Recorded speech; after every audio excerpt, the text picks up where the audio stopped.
Hey guys, I am Aditi and welcome to the SOMC podcast. This semester's topic is Azadi Ka Amrit Mahotsav and today we're talking about India's cultural diversity. Before we start off the conversation with our guests, I would like to present you with some insights. India has often been recognized as a country of unique and distinct culture, with many languages, religions, music, dance, foods, architecture, which differ from state to state, and the Indian culture is an amalgamation of several cultures. Indian diversity is visible in the spheres of religion. The major religions of India are Hinduism, Islam, Sikhism, Christianity, Buddhism, Jainism, Zoroastrianism, and Judaism. India is a land where people of different religions and cultures live in harmony. This brotherhood is expressed by the religions and cultures of India. Whether it's the gathering of the faithful, bowing in prayer in the courtyard of a mosque, or the gathering of lamps that light up houses at Diwali, the good cheer of Christmas or the brotherhood of Baisakhi, the religions of India are celebrations of shared emotions that bring people together. People from the different religions and cultures of India unite in a common cord of brotherhood and amity in this fascinating and diverse land. Today, for the podcast, we have three guests with us: Tanaya, Hi. Aman, Hello. and Krutarth. Hi. So, guys, first of all, I would like to start off with a question that recently we had Ganesh Chaturthi. So, how did you celebrate it, if you did at all? And what is your perspective about the festival? So, I did not celebrate Ganesh Chaturthi at my house, although there were a lot of celebrations in my society where I live. And as expected, it was celebrated with a lot of, fun, joy. And you can actually see the brotherhood amongst people of various communities getting together. So, like for example, in my society, there were a bunch of people from various communities who came together who are not even of the community that celebrates this festival, Right. and they were willing to participate in whatever way possible.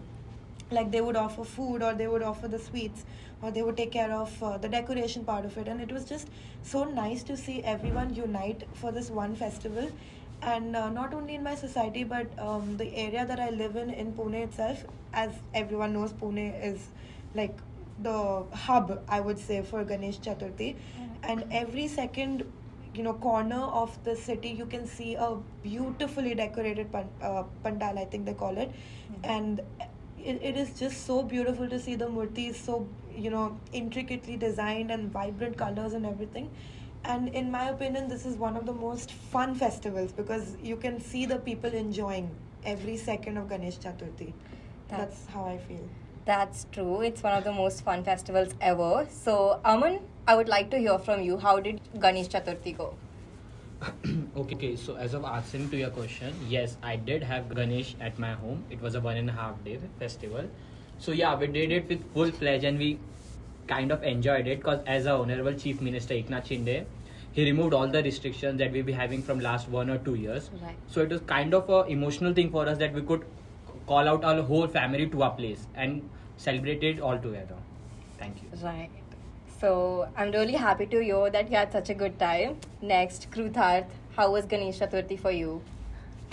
It was amazing actually. So we didn't celebrate it in the traditional way of getting a murti at our house, but then normally how we do it is we already have a small murti which we bring in front and we do puja of that. So yeah, that is how I did it this year, and I just love this festival because from what Tanaya mentioned before, the kind of energy and the brotherhood we get to say from the different communities, religions, it's just amazing. Right. So, moving on to the next question. It's a little personal. What is your favorite festival and why? So my favorite festival has to be Diwali.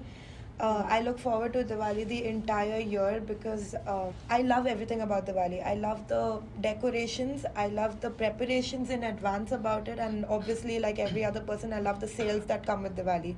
Every single shop, every single online shopping, everything, they offer such great deals during Diwali. But other than that, it's the brightness, that everything bright. Everything is so bright, and I think Diwali for me symbolizes the triumph of good over evil. And not only in my household, but in most households that I know, they decorate their house really beautifully, and they clean, and everyone goes on a cleaning spree and everything, and there's exquisite food that is prepared in most households. And again, the same sense of unity where people come together and they celebrate it. And there is one drawback in my opinion though about Diwali, which is, like, obviously people have the right to celebrate it the way they like, but there are some people who burst crackers, which not only does it affect it increases pollution, but there are street dogs which are affected, and that is a very personal thing to me since I'm an avid dog lover.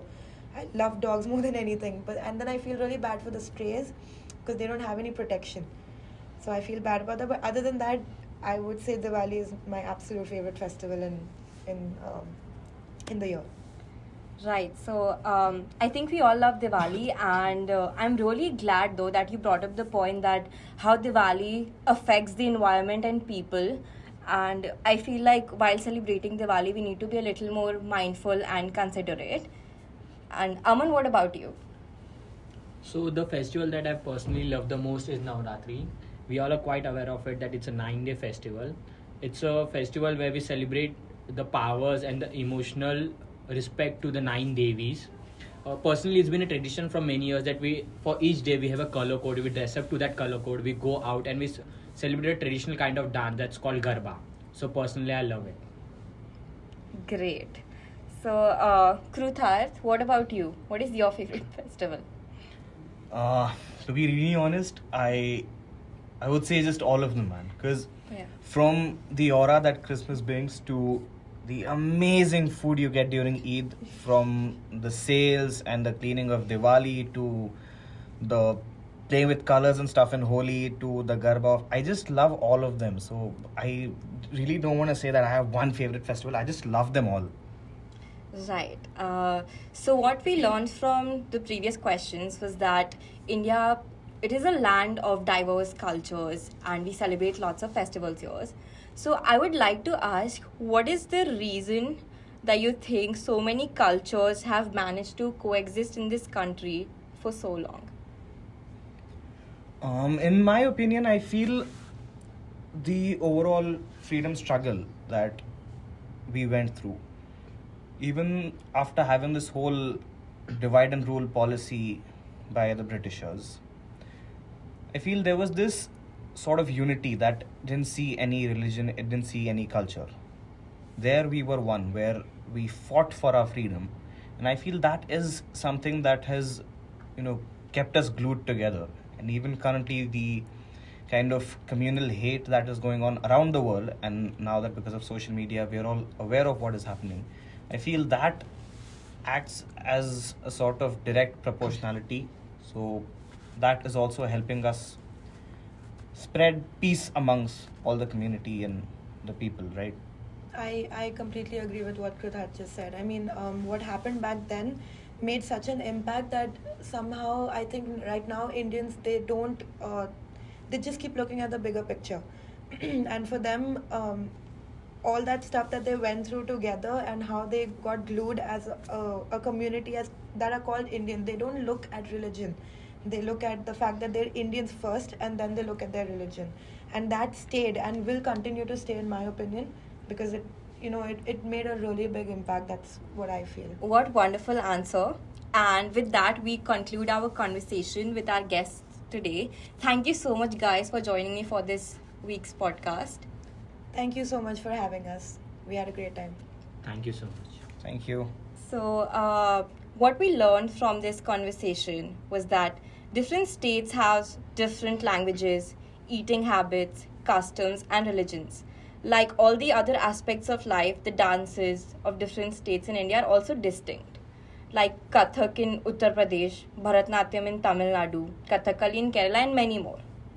People speak in different languages, dress differently, they worship different gods, eat varied food, but essentially everyone is the same.